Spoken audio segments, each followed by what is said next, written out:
अतः नरेंद्र मोदी महोदयस्य विशेष अनुग्रहार्थं कृष्णस्य समीपे प्रार्थनां कुर्मः। राममन्दिर निर्माण समर्पणं श्रीकृष्ण समीपे कृतवन्तः। सर्वं कृष्णमयं, सर्वं कृष्णार्पणम्। कलियुगे कृष्णार्पणम् अत्यन्तम् आवश्यकम्। अतः ध्वजस्थापना अनन्तरं राममन्दिर निर्माणं सम्पूर्णम् आसीत्। तदनन्तरं कृष्णार्पणार्थम् अत्र सुवर्णतीर्थमण्डप उद्घाटनार्थं च आगताः। स्वपर्याय इति पुत्तिगैमठपर्याय समये एव आगताः।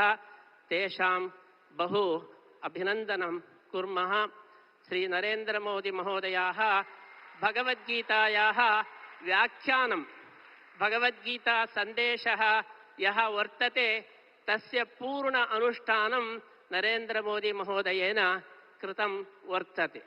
श्रीकृष्णः उद्धरेदात्मनात्मानं नात्मानम् अवसादयेत् इति सन्देशं दत्तवान्।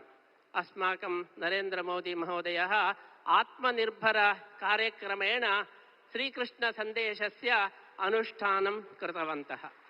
श्रीकृष्णः निस्वार्थ सेवां करोतु इति अस्माकं नरेंद्र मोदी महोदयः निस्वार्थ सेवया गीता सन्देशं कृतवन्तः।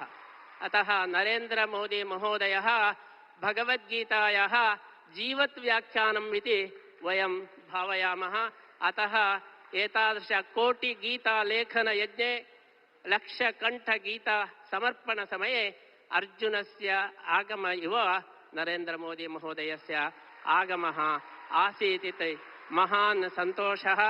श्रीकृष्णः गीतायां धर्मस्य रक्षणम् आवश्यकं, धर्म संस्थापनार्थाय संभवामि युगे युगे, परित्राणाय साधूनां विनाशाय च दुष्कृतां।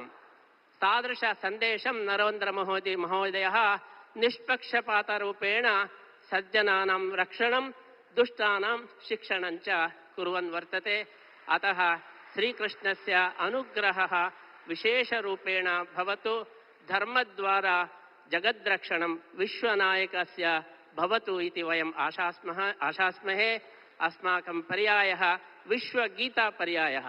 विश्वगीतापर्याये विश्वनायकः आगतः इति सार्थकम् इति अस्माकम् आशयः वर्तते। तादृश नरेंद्र मोदी महोदयद्वारा धर्मरक्षणं भवतु इति अस्माभिः प्रार्थना क्रियते।